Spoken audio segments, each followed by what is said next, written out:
What's up, you guys? I've been waiting for this all day. I'm so excited. I'm just gonna wait for you guys to join because I know quite a few of you. I mean, usually I always have like a select 30 girls that hang around the whole time, and then some people will join us intermittently. Hey girls, I'm just gonna wait for everyone to join, and then you can ask any questions you want. Remember that these lives are now gonna go on my YouTube channel, so if you're like, oh, I wanna rewatch it, they are on YouTube. So I've been trying to do that consistently for all of April's Q&As, and then from now on, they will always be on YouTube. Any questions that come up, you can just start. I'm just drinking. I'm obsessed with sparkling water. I know people are gonna be like, oh my gosh, you drink out of cans, Jessica. And yes, I do sometimes. I like sparkling water, and this new bubbly one from Pepsi is so good. I love the strawberry and I love the mango. All right, so we got some questions coming in. I gotta get to them. Hi, Jessica. Should we still be aware of organic PUFAs? Yeah, so remember that, a lot of times they'll say oh, it's organic canola oil. That means nothing. It doesn't change the fatty acid profile. It doesn't change how it's interacting with your cell. It's a little bit better because it's not genetically modified. So that's one of my problems with PUFAs. In addition to everything I talked about the other day, they are usually genetically modified. So maybe it takes away one thing that's bad and ensures that they're not genetically modified, but that doesn't change the way that they affect your metabolism or affect your cells. And so unfortunately, that is where organic and all natural marketing will really get you, is they'll many times say something's organic and you think you're buying something really good for your body, and let alone there's still organic soybean oil in there, or there's still organic canola oil in there. And it doesn't really make it much better than the non-organic version, except for maybe it's not genetically modified, which is a plus for sure. But there are certain foods that even if they're organic, they're not that necessarily that much better. I'm not sure if you have information on this, but if so, I was wondering your opinion on getting a massage in the first trimester. I know it's controversial. Yeah, so in this day and age, you do have to remember that we live in a very toxic world. There's toxins in the air, there's toxins in the water, there's toxins in our food, there's toxins, everywhere. Everywhere we look, it's everywhere. And so in a world that wasn't the case, I wouldn't be as worried. But we have to understand that our body has a bigger load than it can handle in the modern age. And most of the stuff is not getting detoxified right away. Your liver is going to do as much as it possibly can, but a lot of times the liver sends toxins to the fat cells to get detoxified at a later date, because the fat cells will expand to 10 times their size, and then they will store toxins in addition to glucose and free fatty acids, and it holds it safely, so it doesn't really bother your body that much. And so what can happen when we get manual therapies such as a massage, it brings that stuff out of the tissues. And like I said, if it wasn't the modern world where we were really, really toxic, then it might be okay. But in this day and age, in the first trimester, you're very susceptible to miscarriage, very susceptible to stress. I usually say you're not really, I don't want to say safe, I don't want you to think about a worried place, but you should be really extra careful until about 14 weeks of a pregnancy. Just because miscarriage can happen a lot more, it's more likely during that time. And so it's just very important to play it on the safe side with everything. And I include massage into that. And remember that there are certain acupressure points as well that can really stimulate contractions in an early pregnancy. So that's why there are massages specifically for pregnancy, because massage therapists are taught exactly where not to touch. And a lot of times, it just gets tricky. So in my opinion, I would just play it safe, especially during that first trimester, and then you're a little bit more robust during the second trimester. Is the Lily of the Desert aloe vera juice whole leaf okay to drink? Yeah, so there's two types. One is in plastic, one is in glass. I recommend the glass one. That's the inner fillet of the aloe vera plant, It only has citric acid to preserve it, which is similar to vitamin C. So That's the one that I recommend, but I don't recommend getting aloe vera in plastic. I also know of a brand called Stockton, and it comes shipped to your door frozen in a big gallon jug, and it's supposedly really good. It's very fresh. But if you just have access to Lily of the Desert, that's fine. Just make sure it's bottled in glass and doesn't have preservatives added to it. Hey, do you know if warfarin would affect my BBT? It might. It probably would affect your pulse, but it could affect your basal body temperature, but that doesn't mean that, you know, if you take warfarin every day and you have to continue to take it your whole life, which most people do, then, you know, that needs to be your new normal. So yeah, I mean, absolutely, lots of heart medications can totally affect your hormones, but that should be taken, if you're taking a medication every single day, that should be considered your personal normal. And so if you're getting constantly low readings, you have low readings. And because, like, you should consider, if it's a medication you take daily, it's a part of you. That is your physiology with that medication. And so it should be taken, that's your baseline. I hope that makes sense. If I only have access to homogenized and pasteurized dairy in my country, is it better to still have it or not at all? It's one of those things that's a very personal thing. Sometimes actually people find that they digest pasteurized milk better, because remember that raw milk has active bacteria in it. It's like a probiotic drink, you know, you're drinking bacteria, just like mother's milk. When you feed your child breast milk, it's very good for their gut because it's full of beneficial bacteria, and it's similar to cow's milk. And so sometimes pasteurized milk can be easier to digest for people with impaired digestion. So I wouldn't really worry about pasteurized. And homogenized just means it's spun together so that the fat and the sugar don't separate. So homogenization doesn't always bother people, and in fact it can sometimes help people digest milk better because the fat is actually pre-digested or pre-mixed in.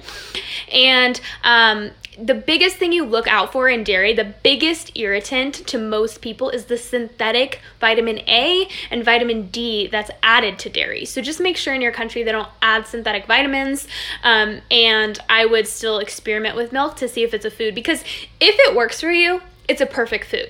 If it doesn't work for you, it's a devil food, right? Like, it makes you break out and it makes you feel really crappy, but if you tolerate it, it is an amazing food to have on your side. So it's kind of one of those things where my ultimate goal is getting women to a place where they can digest dairy well. That shows you a robust digestive system, because you need progesterone to digest dairy, you need proper amounts of thyroid hormone, T3, to digest dairy, and you need no bacteria in the small intestine. You need no small intestinal bacteria overgrowth, which is very unlikely amongst most women. So those three are a triple whammy against your ability to digest dairy. It's not the dairy's problem, it's the body's problem. And so when you can start to digest dairy well, you know that you've really worked on your hormones and your digestive system. But yeah, I would very much experiment with it, because it's a great food to have on your side if you can digest it. What are my thoughts on coffee? I think that a lot of people, again, they demonize coffee. Coffee has been proven again and again to be super beneficial to people's health. Here's the deal though, you guys, here's the caveat, is it directly supports the liver, and it's pro-metabolic, meaning that it speeds up your metabolism very quickly while you're on that caffeine high.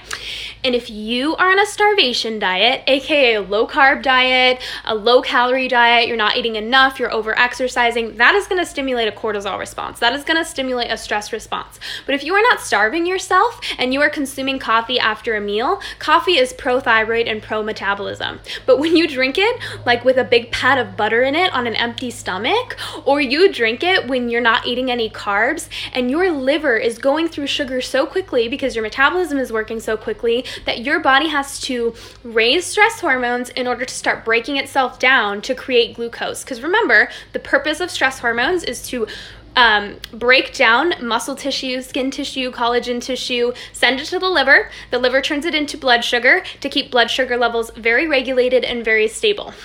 So this is why I always recommend eating enough, eating consistently, and then not being on a starvation diet, and you usually can tolerate coffee just fine. But I recommend it always be organic. That's the one thing that needs to happen if you're going to drink coffee. If you're going to drink pesticide soup, that's a no-no, okay? Because coffee, unfortunately, is very heavily sprayed in pesticides. Pesticides are pro-estrogenic. They're cancer-causing. Monsanto's being dragged through court right now because of that. And so, you have to understand that certain foods just should not be consumed if they're not organic, and coffee is one of them. Live a very clean and organic lifestyle, but always tired, still have acne and body swells so bad after weightlifting, breast implant illness, working on hormones, and taking Dutch tests in December.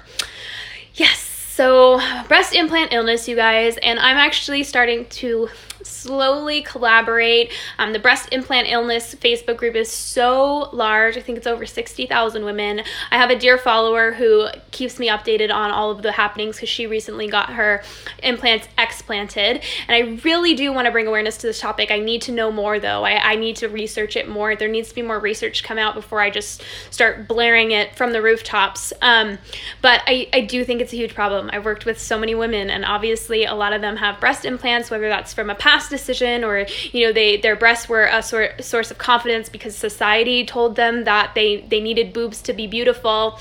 And so here they are, they have these bags of plastic in their chest and their body's reacting to it. Surprise, surprise. I think that breast implant illness is not an issue in itself. I think that it really depends on your genetics, and it really depends on how your detoxification systems are open, how your gut is functioning, your immunity before those implants go in.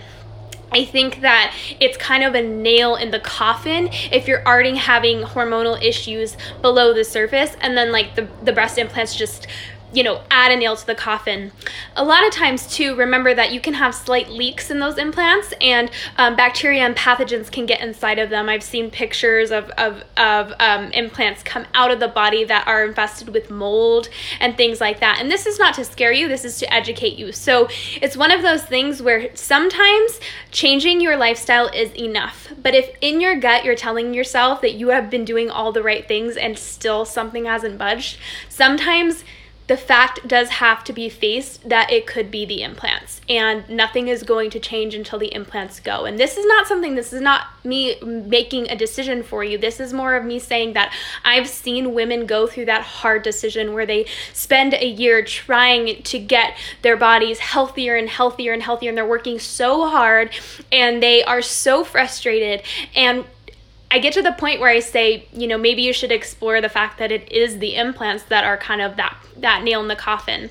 A lot of women have shared their stories with me telling me that, they couldn't get to the bottom of their issues, and then the minute those implants were gone, they immediately felt better. Obviously, it wasn't like a night and day difference. They still had to improve over time, but it was like a weight had lifted off their chest. So, I don't think there's a right answer here. I think that it's one of those things where it might be, but there also could be a million other factors. I haven't looked at your whole health history. I don't know, like sometimes when people say I'm eating organic and I'm living very clean, it's relative to them, and then I see some maybe issues that could be still contributing. And then sometimes it truly is the case where they've done everything and they've gotten to that point. So I don't know your situation, so I can't tell you like it could be a breast implant illness or not, but it's one of those things where everybody is different and it's very relative to them, their situation. I hope that makes sense. What kind of shampoo and conditioner do you use? Your hair is amazing. Oh, thank you. I've always said that my main struggle is my hair is thinning. I know you guys are like, your hair's amazing, but my hair is so thin right now, which makes me so sad. But it's one of those things where I learned my lesson with keto, I learned my lesson with low carb, and I learned my lesson for sure. Because usually you start to see hair loss happen like 3 to 6 months after the stressful event happens. And that's what I'm like slowly coming out of right now. So, that's a long story for saying, unfortunately, my hair is just naturally this way. This is how it looks and just dries after a shower. I use Morocco method. I use very natural hair care. And I co-wash with Morocco method. They're clay shampoos. And then I wash my hair like once a week with Acure Organics. I'll use their like pumpkin seed oil shampoo or their volumizing shampoo, but I try to keep it as natural as possible. I've been using natural shampoos for a very, very long time, so my hair is my scalp's detoxed and that kind of thing. My hair has gone through, your hair is like a direct reflection of your health. So you can, like, when I go through periods of healing or periods of detox, you would see your hair get really dry and frizzy, and then it would get like really oily at the scalp, and then it would like start to balance out. And I've just kind of learned to roll with the punches. Like, my bald spot's finally growing back, but now like this side is kind of like, was way more balding, and it's like starting to slowly grow back, but it's just part of your healing journey, you guys. But that's a long story to say that I don't really have like a special hair care routine. I use like a coconut oil mask once a week sometimes, and but this is like, unfortunately, my natural hair. People always say like, give me your hair care routine. I'm like, sleep on it. Like I don't even like own a blow dryer. Okay. Oh, hey Melina, thanks for being here. I noticed your work aligns with the work of Real Food Gangsters. Similar. I think that they also are fans of Ray Peat. We both follow the work of Ray Peat, but I have like certain, I think, slight differences than them. But yes, they are also really close followers of Ray Peat, which I am as well.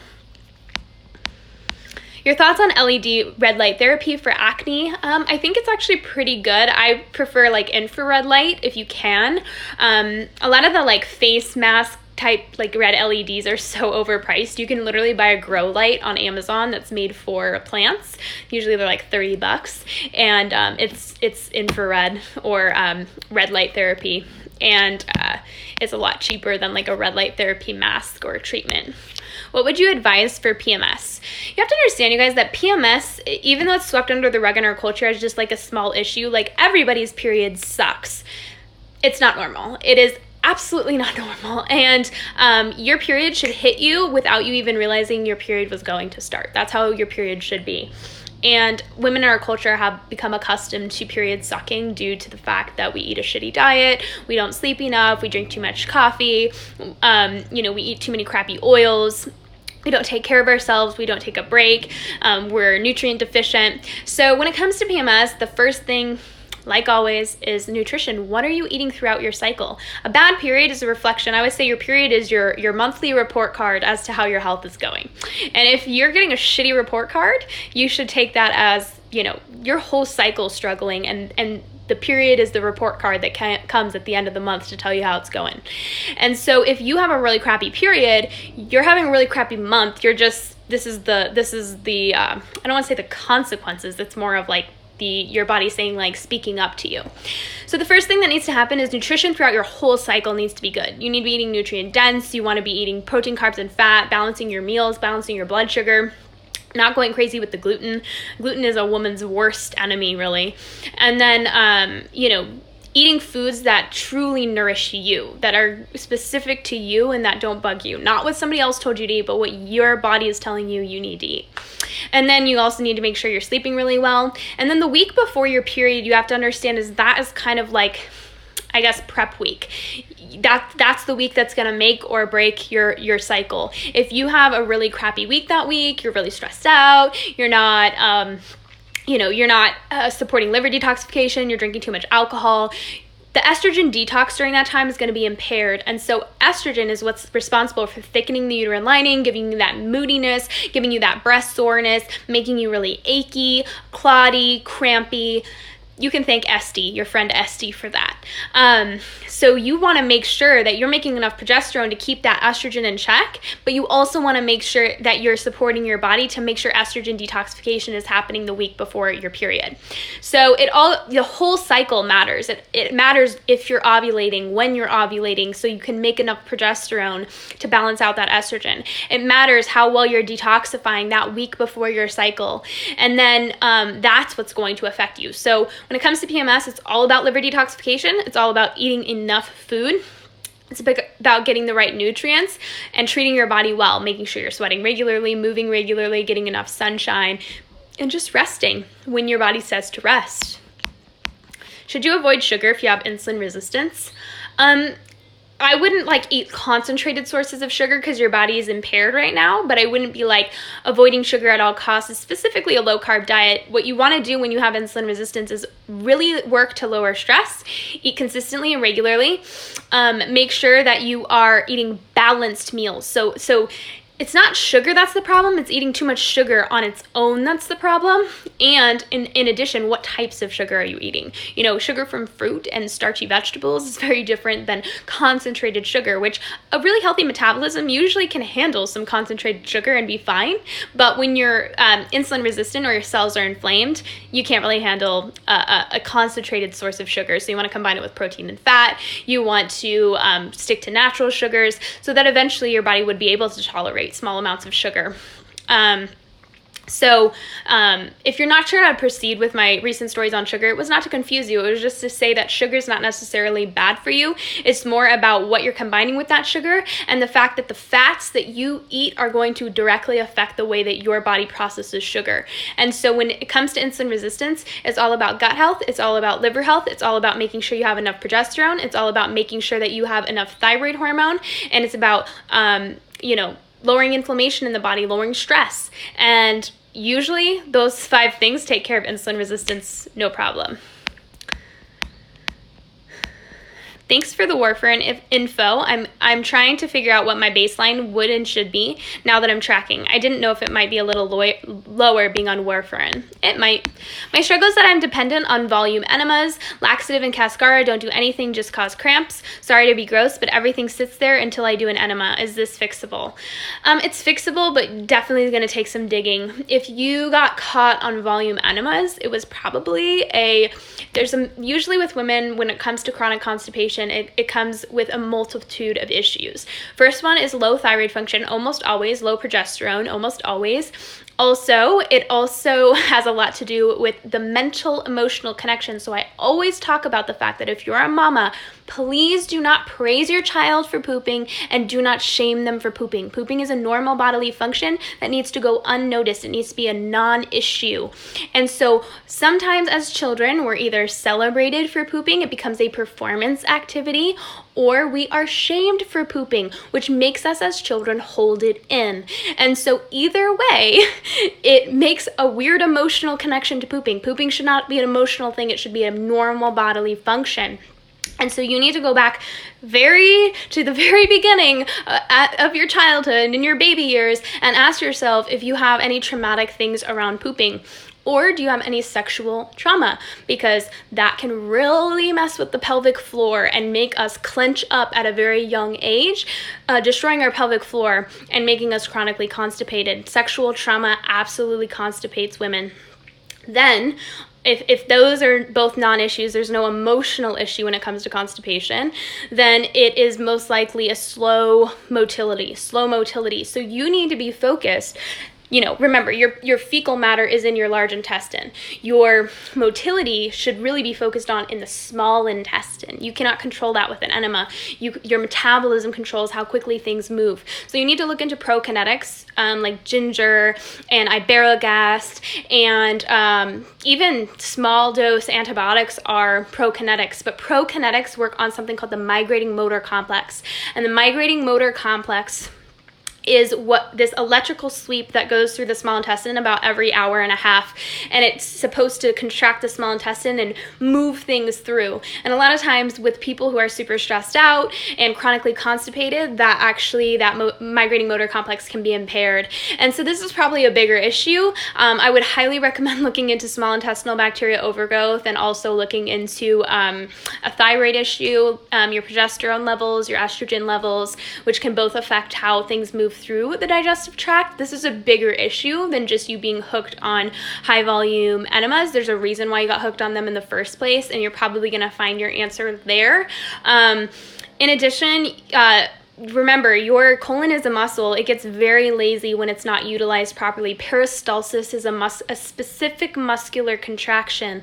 And when you fill the colon up with water constantly, it causes the muscle to expand in a different way. And so the contraction that's supposed to happen gets pretty weak. And so you have to actually restore that. And so that's why the cascara causes cramping. Cascara is actually retonifying the bowel, whereas laxatives are not going to do that. Cascara contains amodin, a specific healing compound that, again, retonifies and works on the bowel, because right now you probably have a weak and lazy colon on top of having probably some bacterial overgrowth or thyroid issues playing a role. So those are things I would look into. You need to understand that this is not going to be a simple fix. That's going to be something you definitely have to dig into and do step by step by step. And there's probably a bigger issue at play. But like in the meantime, aloe vera can help. Just sitting on a squatty potty is really helpful, and then manual colon massage is actually quite helpful. How much does a grown woman need to eat per day minimum so not to trigger stress hormones? That's different for every single woman. So some women who have very impaired stress hormones, they have to be eating like a lot of calories. A lot of women don't realize that the caloric needs for an adult woman is almost as much as an adult male. You are constantly expending energy, if not more so than a man, because you are constantly creating hormones, and your body has a specific purpose of reproduction. Just because you're smaller in stature doesn't really mean that your body needs less energy. Your body has a whole different biological purpose than a male. And so you need to understand that as a woman, sometimes we go so long under eating that we don't even realize that our true appetite would bring us to around sometimes 2,200, 2,500 calories, depending on how active we are. But that's what matters. It's like your energy expenditure does matter. So, people that say calories are meaningless, people that say that calories mean everything, they're both wrong. Your energy input should directly reflect your energy output. Now, that doesn't just include exercise and movement, that also includes stress. If you had a really stressful day, or a day where you had to think through and take a huge exam, that probably expended just as much energy as a person who, ran for an hour. So there are different type of energy expenditures. But if you're just sitting all day, bumming like a log, binge watching Netflix, you probably don't need 2,500 calories or 2,200 calories. You probably need more like 1,800 or so, but this really depends on the woman, depends on the situation. I don't really recommend the amount of eating. I more recommend, like, if you have a really low appetite or you're not really sure how much you should be eating or how much you are eating, you should start just tracking what you're eating right now, like for a couple of days, to kind of see where you're kind of coming in naturally. A lot of women are like, oh my gosh, I've only been eating like 1,100 calories every single day. And I'm like, yeah, that's as much as that you need for a small toddler, and so we don't just say like, okay, now it's time to eat 2,200 calories, let's go. It's like, okay, we need to slowly work your way up to that point, and sometimes it can take a month or so to get there. And so, I would recommend starting to see where you're at, how much you are consuming, and then just take note of how you're feeling. You're low energy, you feel like shit, there's a reason. You're starving yourself. So you need to kind of like up your amount of food slowly and pay attention to how you feel. A lot of women don't even realize that under eating is their literal problem.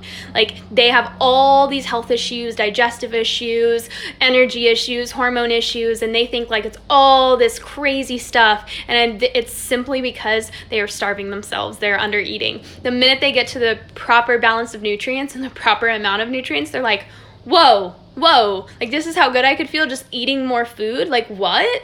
Yeah, crazy, right? To eat as much as your body needs. So if you don't really know, start tracking, see where you're at, and then slowly move it up until you feel way better, more energized and fueled. I have severe seborrheic dermatitis on my scalp that's now going down my neck as well. I have bad hormone imbalance along with my endometriosis, which I believe is linked. What can I do about it? A lot of times, dermatitis on the scalp, it just makes me want to itch. I know it sucks, is fungal in nature. A lot of times, antifungals work really well for dermatitis on the scalp, which is why I believe it's fungal in nature. A lot of times when I do like candida protocols with women, their dermatitis magically disappears, and it's because it's fungal in nature. So it's one of those things where this is a more complicated thing. This is, you know, you have severe issues driving your conditions, and I bet they have something to do with the dermatitis as well. I'd really recommend like doing a comprehensive stool analysis or getting some information about what's going on in your gut, because that'll give you a lot of insight. But in the meantime, sometimes there's like MSM or sulfur shampoos and gels and creams that sometimes are helpful. Manuka honey is antifungal. Salicylic acid is antifungal. I'm trying to think of what else. MCT oil is antifungal. So you could try some like natural antifungals to see if that helps. Apple cider vinegar, hair rinse, that kind of thing.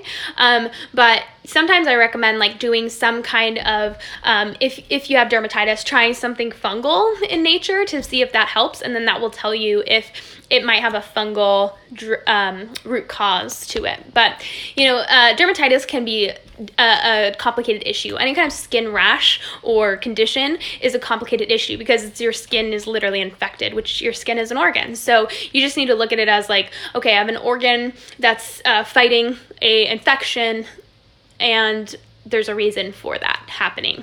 It doesn't need to be treated. You need to ask, why is this happening in the first place? Get to that point, get to where the why is, and you're gonna find your answer there. And do you still recommend Morocco method? Would that help? It probably would help to really cleanse your scalp. They have this wonderful like starter pack with all of their products, and I promise I'm not sponsored by them or anything. I just really enjoy their products. It's called Zen Detox, and you mix it with water and you put it on your scalp, and it really helps like draw toxins out of the scalp. But that really helped me because I used to struggle with dermatitis as well, and it was just like, it like seeps and it itches and it burns and it's just awful. It scabs up and everything. So I don't really struggle with that anymore, but at one point I did, and Morocco method did help a lot. How long should you give your body on a new thyroid medication? I started Nature Thyroid a week ago and have never been more exhausted. Also have headaches and a new cold sore. Oh girl, I know it can kind of suck. So, you know, you've gone a long time without thyroid. You might be having serious detoxification. Remember that not having enough thyroid is severely impairs detoxification. And so sometimes introducing thyroid can lead to a severe detox reaction, but sometimes it doesn't work. So I usually pay attention. I usually give things anywhere from 2 weeks or 30 to 30 days, unless it's like apparent that it's really wreaking havoc on my body. But this kind of sounds very like almost like a detox reaction, and it could, I mean, like viruses, like if your cold sores are coming out, that shows that your immune system's like going crazy. So you really want to just support your body, do lots of bone broths, oregano, that kind of thing, and then just keep an eye on it. If it just gets worse or it gets better, I mean, make sure you contact your doctor that prescribed you that medication and see what she thinks. But I would just kind of like just pay attention to it. You know when it's the point where you're not waiting it out anymore, you're dealing with symptoms caused by a medication. If you are post-birth control and have PCOS and insulin resistance, can you assume you have thyroid issues? I would assume, that's why I always recommend taking your temperatures and taking your pulses, because you get a really good idea of where your thyroid is at. But usually you can, but I've also seen women that don't have thyroid issues post-birth control. So it just kind of depends. But more often than not, they do have some sort of thyroid issue, even if it's just like high reverse T3. So I assume it usually, but I also assume there's nutrient deficiencies, inflammation, and liver detox issues post-birth control. So sometimes taking care of those actually ends up taking care of the thyroid and the insulin resistance together. So it really depends on actually how bad the thyroid issues are at that point, and that's going to be different for every woman. Thoughts on migraine onset, day 1 of menstrual cycle. Like I said before, that is a PMS symptom. So that would be kind of similar to what I talked about, is you got to be focusing on nutrient-dense foods all cycle long. You want to make sure that you're ovulating at a pretty good time in your cycle and your luteal phase isn't short. So that shows you the length of your luteal phase, really shows you how much progesterone you're making. So let's say you ovulate like day 21 and you get your menstrual period like day 27. You're only having a 6-day luteal phase, and that's a short luteal phase. You should have a corpus luteum, which is the gland that makes you progesterone, that lasts you about 11 to 14 days. If it's lasting you a short amount of time, sign. That shows you that your progesterone is probably low, which that would show you that there's not enough progesterone to keep your estrogen in check, because most of the time migraines are caused by estrogen. So that's why I'm saying like it's probably an estrogen detox issue or a low progesterone issue. So I really focus on especially when my ladies struggle with premenstrual migraines or menstrual migraines, they've got to be focusing on estrogen detox really like a week and a half before their period comes around. And you don't have to do that forever. You need to do it for a short while, like a couple cycles, to really start to get your body understanding that it's got to detoxify. So like milk thistle's great. There's a supplement by Thorne called SAT that's really great. Castor oil packs are wonderful. Coffee enemas are wonderful. Bone broth is wonderful. Collagen is wonderful. Those are all really liver supportive. You just really want to be placing extra emphasis on that liver the 2 weeks before your period, and see if you might not see your menstrual headaches completely go away, but you'll start to gradually see them get better and better each cycle. Remember, it usually takes around 100 days for you to see real big results regarding your cycle, because it takes about 100 days to really make a lot of changes in the female body. It's called the 100-day wait. What is your opinion on the Paragard IUD? I think is the Paragard the copper IUD? I always call it the copper IUD, but I think it's called the Paragard. If it's the copper one, that's probably my favorite form of birth control, besides the fertility awareness method. If you need like something inserted, if you don't trust yourself, then that's great. You got to do what works best for you, for sure. So it would be my favorite because it's non-hormonal. But any hormonal IUDs, I'm just not a fan of, because I've just seen so many women come to me with just so many issues because of them, and it just breaks my heart. It's so unnecessary, right? Like, it's so unnecessary. Women are struggling every day. So I think the Paragard's the copper. If it's the copper, thumbs up. It does sometimes hurt. It does sometimes make you have heavier periods, but not always. And it's a heck of a lot better than any kind of hormonal contraception. Dr. Jess MD says that all psychiatric disorders are caused by hidden infections. What are your thoughts on that? I think that everyone that specializes in a specific thing thinks that all issues stem in their specific thing. Hidden infections are very stressful to the body, of course, and they do affect hormones, and they do affect your immune system, but I always ask the question, why did your body get that infection in the first place? That's where your answer lies. Remember, I always say, what's the right question? And it's why. A healthy body would be able to fight an infection like that, whether it's Epstein-Barr, herpes, Lyme's disease. A healthy body, that virus would be a non-issue if your metabolism was working properly and your immune system was not suppressed by stress. I think all conditions lie in hormones and stress and metabolism, and many women are being born with thyroid issues these days because they're third generation of birth control users. A suppressed thyroid is a suppressed immune system from the very day you are born. If you are born with a suppressed thyroid because that's been imprinted upon you as by your mother, good luck fighting infections later on in your life. So, I believe that metabolism is the runner of the show, and it is what allows hidden infections like Lyme's disease and things to take place in the first place, because a healthy body's tissues would not hide viruses. So that's kind of my take on it. That's the way I see things, but obviously, each practitioner has their own thoughts and theories from their observations of working with people. But, I've had so many people come to me after they've worked with an MD who is convinced that stealth infections were the case. They were put on IV antibiotics and this and that and this and that, and they got slightly better, but their body just went right back to fighting this hidden infection. And then it was slightly better and then hidden infection, because you weren't dealing with the issue. You weren't actually rebuilding the immune system from the ground up. And you know what regulates the immune system? Your metabolism. So that's why I really specialize in metabolic function, as I've started to see the big picture, and I've realized that all your gut infections and your hidden infections and your autoimmune diseases and your polycystic ovarian syndrome and your endometriosis all kind of stem from metabolic dysfunction, immune dysfunction, and gut dysfunction. And it's what really makes your body susceptible to these hidden infections. But that's my opinion, just as a practitioner. Thoughts on beans. Beans are so hard to digest, you guys. If they're prepared properly, so when it comes to legumes and grains, they need to be prepared traditionally. Many traditional cultures did not eat beans from a can. They ate beans that had been soaked and fermented for many hours beforehand. A way that you can get around that is you can pressure cook your beans. Pressure cooking them really breaks down a lot of the lectins or the plant chemicals that really affect your digestion negatively. But again, beans are phytoestrogenic as well, and so are grains. So it's one of those things that if you're struggling with estrogen-based issues or low progesterone, they do add to the estrogen load, and that's just fact. So it's like one of those things where I just hate them, honestly.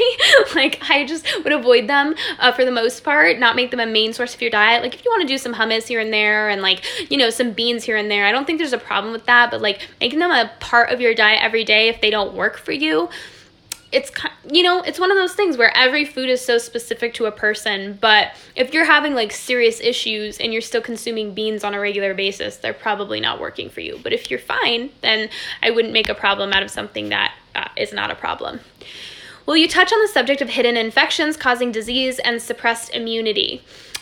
You guys, like, I'm not a hidden infections specialist. I've worked with many women who have EBV and Lyme's because they tend to have hormonal issues as well.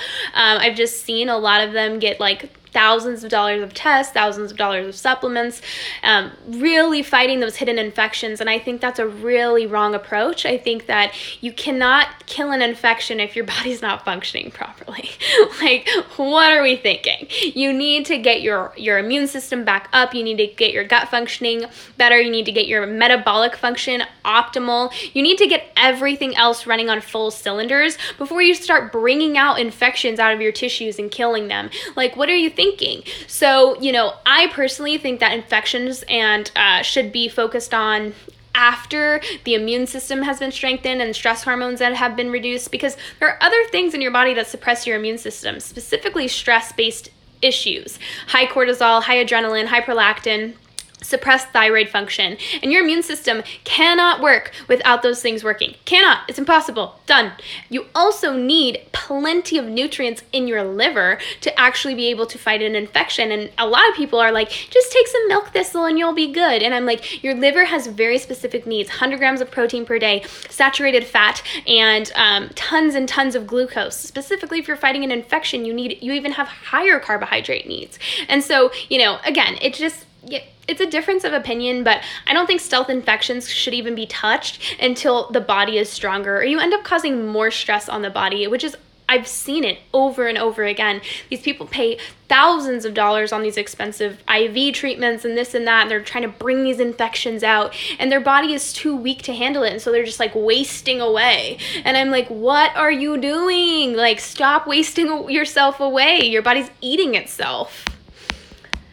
But that's just my humble opinion. I get a little bit like worked up about it because I really don't like women to suffer, and especially at the hands of just a practitioner that's ego is too big to see the big picture. But that's just my opinion. Yes, PMS, painful periods, thyroid issues in women are so common nowadays than people think it's normal, but common doesn't mean normal. Precisely. Do you think bioidentical progesterone can cause acne? Does it contribute to more sebum production? It can. You know, like I said before, is when your body has a lot of estrogen in the tissues, you end up, when you put progesterone on, remember, it does bring estrogen out of the tissues. And so it almost has sometimes like an estrogen detox effect. I hate using that word because it's so overused, but it's bringing estrogen out of the tissue so that your liver can start detoxifying the estrogen. But remember, like I said, the liver has to be optimally functioning before you can handle progesterone. Sometimes progesterone's too much and your liver can't take the burden of all that excess estrogen, and so it goes back into circulation and causes things like acne and sebum production. And even remember, testosterone will rise when estrogen rises as a protective mechanism against estrogen, because the only thing more powerful than estrogen is testosterone and DHEA, and those things can cause acne acne and sebum production as well. So when you take progesterone, you need to be very conscious of if you're getting estrogen symptoms, estrogen dominant symptoms, sore breasts, cloudy periods, cramping, moodiness, poor digestion, that kind of thing, because that shows that there's estrogen trying to get detoxed and it's not getting detoxed quick enough. So that's something that does need to be taken into consideration when somebody starts progesterone supplementation, because progesterone is a very effective, potent anti-estrogenic substance. If sore breasts in luteal phase is caused by estrogen dominance, then why wouldn't it occur in the follicular phase? Surely progesterone is partially responsible. Yes, like I just said, progesterone does help bring estrogen out of the tissues quicker. It also, remember, the more hormones that are in the picture, the more your liver has to do. When you ovulate, you start making progesterone, but you also get a surge of testosterone. And then in addition, you get another surge of estrogen mid-luteal phase. And so usually that's why someone gets such PMS-like symptoms in that luteal phase, is because you don't just have estrogen playing a role, you also have that added testosterone and the added progesterone playing a role. And then remember, if you're not eating enough during that phase, your energy needs go up when progesterone goes up. So the more your thyroid is working, the more calories you need. And a lot of women don't realize that once that ovulation hits, your energy needs go up by a couple hundred calories. And so that can also raise stress hormones. If women aren't eating enough during that time, that also raises stress hormones. And that's another hormone your liver has to work through. And so to me, it's not really the estrogen exactly that's playing the role. It's actually the fact that there's probably estrogen is trying to get detoxified in addition to progesterone, in addition to testosterone, in addition to cortisol. And it's one of the most powerful hormones. And so it does cause some issues. But I rarely see sore breasts being caused by progesterone. I rarely see them being caused by testosterone, and almost always see them being caused by estrogen. But I could be wrong, you guys. I always admit that I don't know everything, and like I could always be wrong. There's always more to learn out there, unfortunately. Can you please share how to keep pH levels in the vagina balanced and more about what a normal discharge is supposed to be like? Not the discharge when ovulating. No one talks about this very often.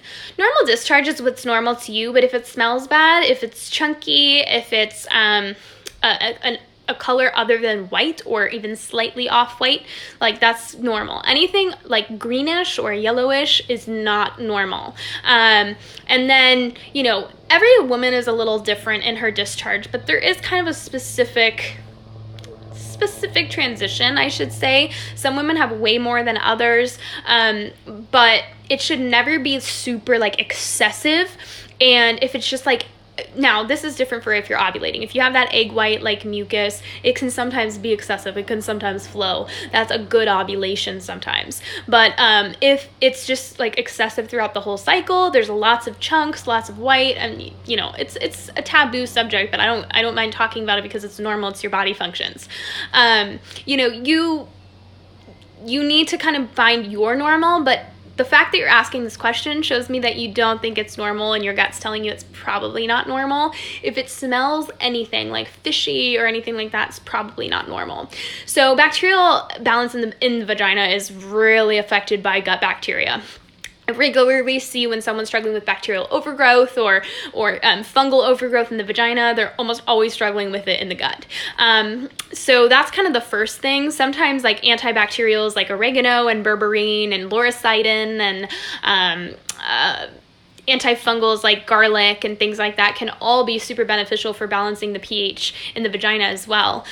So that's kind of what I focus on. Also, you know, you need vitamin K, vitamin A, and vitamin E to keep the vagina properly lubricated and proper cervical mucus, like liquid down there.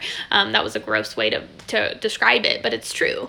And so, you know, if you want the secretions in the vagina to work properly, you do need a nutrient-dense diet. You need a low-alcohol diet. You need to be making sure that you're eating foods that work for you. If there's overgrowth in the gut, whether that's fungal or parasitic or bacterial, that needs to go. That needs to be supported. And then you do need to make sure that your estrogen isn't excessive, because low or high estrogen can also cause some weirdness in the vagina. And if you have low estrogen, you usually have low progesterone as well, which again affects you even more. So it's kind of like this vicious cycle, but you know your health history and you know what you struggle with. If you struggle with gut issues though, that would be my first, I would look there first. That's what I should say. Can low estrogen and no period be the cause of a vaginal pH imbalance? Yeah, like I just said, it could be, but a lot of times it's the gut issues first. How to avoid binge and restrict cycle while trying to heal with diet. So a lot of women get healing and an eating disorder mixed up. They think that, oh, I'm just healing, right? Oh, I'm just healing. This was me. This is why I talk about it. I'm just healing. I'm on a healing diet, right? And I would like avoid this and I would avoid this and I would avoid this. And I woke up and realized, wow, I have an eating disorder. I'm an orthorexic. I'm not healing. I'm an orthorexic. So, you do need to do the hard, like the real talk. Do I have an eating disorder? Do I step back and like, if I was looking from a third party perspective that knew nothing about health, would I be excessively restricting just to restrict? And a lot of times we say it's healing, but we're not. And then, if you're binging, you're restricted. If you have a binge restrict cycle, your body is restricted. Your body is overriding your brain in order to get nutrients. That is a sign. Binging is always a sign that you are not eating enough. You are not eating enough of the right things, and your body is starving. Your body is starving. And there are a lot of mechanisms in the body that have to break down the tissues in order to keep your body surviving. And when that's happening, I have this theory that when that is happening, there goes a certain amount of time where your body will deal, and then eventually binge happens. Deal, binge happens. And a lot of times the binges get closer and closer together because like you want to restrict even more. So I don't think that restrictive diets are very helpful for women. That's why I really shy away from AIP. I don't really see it being that helpful.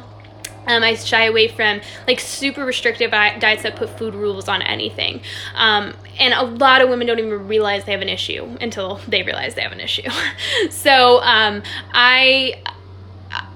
it's one of those things where you can heal with diet without being restrictive. There's my answer to that. You can heal with diet without being restrictive. So you need to do the same thing as everyone else. If you are on a really restrictive diet, you still have a responsibility to make sure your body's eating enough. And the more restrictive the diet, the more of a responsibility you have. A lot of times I have women recognize that if they're on a restrictive diet, they might have to make eating their full-time job, which is not healthy for anybody. Because if you're restricting dairy, then you need to make sure you're getting calcium from your diet. And it's very difficult to absorb calcium from anything. So where are you going to get it? Or you're restricting this, so what are you going to get in exchange for that? There's so many things that women just don't realize. They are being told that all these foods are bad, but not being told what to replace them with. And so their body's like, I am literally eating myself alive, and your body has to force you. So, take a hard look. Binging is a sign, you guys. Binging is a sign that something is very wrong, not with your mentality, which a lot of women have convinced themselves that binging is just simply an issue with control. It's something that, I just can't control myself. I should be ashamed. No, you should be focusing on what your body's been screaming for and stop being so restrictive. A lot of times women are being more restrictive than they need to be to heal. Tips for the pelvic floor, and if emotional holding is a possible constipation factor, how would you begin to approach this? So I always recommend approaching the physical, because usually when you approach the physical, the emotional starts to bubble up. So, if you know where the trauma is kind of stemming from, it's probably a good idea to start talking through it. I really like this girl called the Holistic Psychologist here on Instagram. She really talks about how like talk therapy is not necessarily the best thing.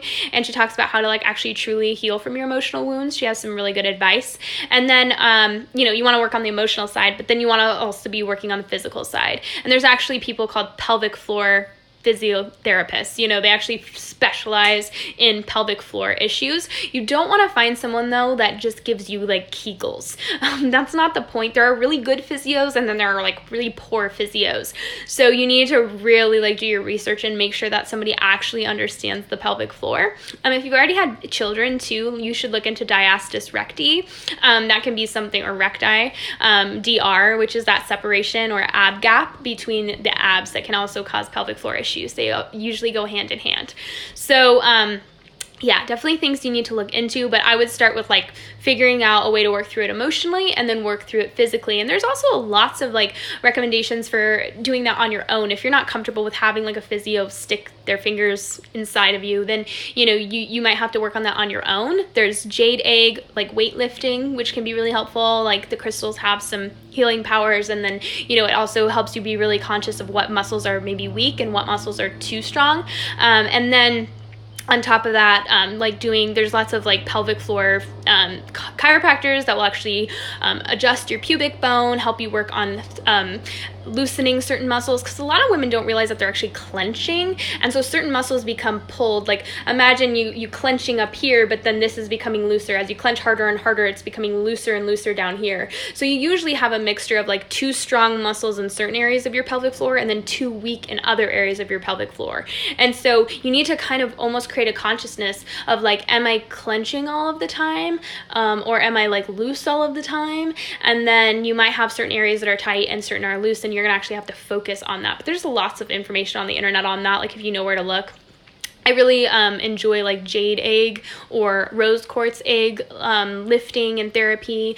And then there's like other, little like massage balls, like deep tissue massage. There's muscles down there just like everything else. There's lots of different therapies if you look into it, but I'm a real big fan of this holistic coach. Her name is Kim Anami. She's a little out there, but I just love it. And she talks about like really taboo subjects all the time, and really gets to the bottom of these issues in the womb area and the reproductive organ area. I've started to eat differently, but I feel really sick. I don't know why.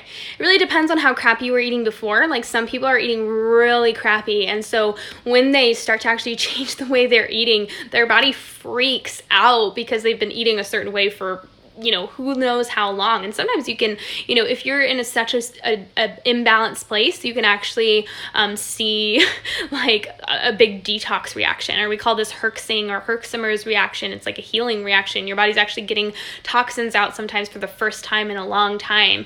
But you always want to make sure you're listening to your body. If you just feel really sick all the time, make sure you're eating things that are working for you. Make sure there's nothing in your diet that's like bothering you. But for the most part, if you're eating better than you were before, sometimes it does take a period of time for your body to adjust.